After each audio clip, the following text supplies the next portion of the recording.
అందరికీ నమస్కారం. ఇప్పుడున్న రాజకీయాల్లో రాజకీయ నాయకులు జనరల్గా ఏదైనా ఒక పని చేస్తే అది అభివృద్ధి పరమైనది కావచ్చు, లేదంటే సోషల్ యాక్టివిటీకి సంబంధించిన ఏదైనా కావచ్చు. మనం ఈ పని చేస్తున్నామంటే ఇది మనకు రాజకీయంగా ఏ విధమైన లబ్ధి చేకూరుతుంది, ఓటు బ్యాంకును బేస్ చేసుకొని రాజకీయాలు చేస్తారు. అంటే అక్కడ జనాభా ఎంతమంది ఉన్నారు, ఎన్ని ఓట్లు ఉన్నాయి, ఏ కులానికి ఎన్ని ఓట్లు ఉన్నాయి, మనకి ఎన్ని ఓట్లు పడతాయి అని ఆ విధంగా ఆలోచిస్తారు.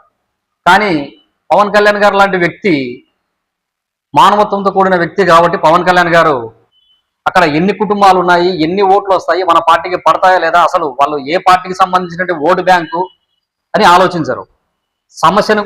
సమస్యను చూస్తారు, ఆ సమస్య తీవ్రతను ఎంత ఉందని పరిశీలిస్తారు.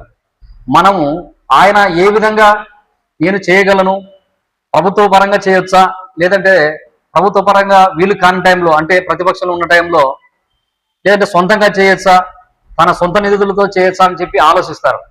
ఆ విధంగానే ఇప్పుడు మన్యం జిల్లాలో అంటే అల్లూరు జిల్లాలో గతంలో ఆయన ప్రతిపక్షంలో ఉన్నప్పుడు అక్కడ పర్యటించారు. అక్కడ రోడ్లు లేక, మౌలిక వసతులైనటువంటి రోడ్లు, కరెంటు, కనీస అవసరాలు లేక అక్కడ ప్రజలు చాలా ఇబ్బందులు ఎదుర్కొంటున్నారు. అలాంటి పరిస్థితుల్లో ఆయన అక్కడికి వెళ్ళి మన గవర్నమెంట్ వచ్చిన తర్వాత ఖచ్చితంగా ఇక్కడ మౌలిక వసతులు ఏర్పాటు చేస్తాం, మీ ఇబ్బందులను తొలగిస్తామని చెప్పి అక్కడ హామీ ఇచ్చారు.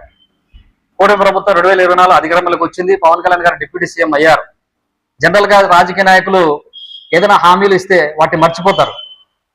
ఎలక్షన్లకు ముందు మాత్రమే ప్రగల్భాలు పలికి తర్వాత అధికారంలోకి వచ్చిన తర్వాత మర్చిపోయే సందర్భాలు ఎక్కువ ఉన్నాయి.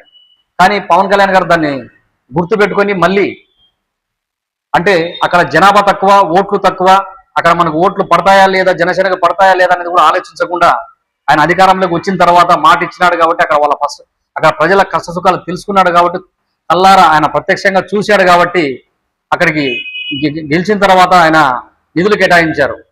నిధులు కేటాయించడమే కాకుండా యుద్ధ ప్రాతిపదికన అక్కడ రోడ్లు వేయడం జరిగింది. మౌలిక వసతులైనటువంటి లైట్లు, కరెంటుకు విద్యుత్ సంబంధించి లైట్లు, కాలువలు, డ్రైనేజీ ఇలాంటివన్నీ వేయడం జరిగింది.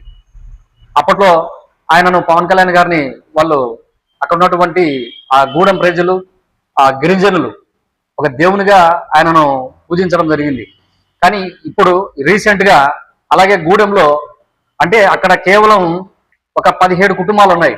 అంటే 17 కుటుంబాలు అంటే జనాభా వచ్చేసి ఒక 150 మంది జనాభా ఉంటారు. వాళ్ళలో ఓట్లు వచ్చేసి దాంట్లో సగానికి సగం ఒక 50-60 కంటే ఓట్లు కూడా ఉన్నారు. అలాంటి ప్రాంతంలో అక్కడ కరెంటు లేదని చెప్పి ఈ మధ్యనే రీసెంట్ గా పవన్ కళ్యాణ్ గారు అక్కడ విద్యుత్ సప్లైని కూడా ఏర్పాటు చేయడం జరిగింది. అంటే ఈ మన భారతదేశానికి స్వాతంత్రం వచ్చి ఇన్ని దశాబ్ద కాలాలు అయినప్పటికీ ఇప్పటి వరకు ఏ నాయకుడు, ఏ పార్టీ చేయనటువంటి ఒక గొప్ప కార్యక్రమాన్ని పవన్ కళ్యాణ్ గారు చేశారు. అక్కడ ఉన్నటువంటి గిరిజనుల జీవితాల్లో ఒక వెలుగును నింపారు. అంటే ఒక మానవత్వం ఉన్న నాయకునికి, ఒక మానవత్వం ఉన్న నాయకుడు, ఒక మానవత్వం ఉన్న వ్యక్తి నాయకుడైతే ఫలితాలు ఈ విధంగా ఉంటాయనడానికి పవన్ కళ్యాణ్ గారే సాక్ష్యం.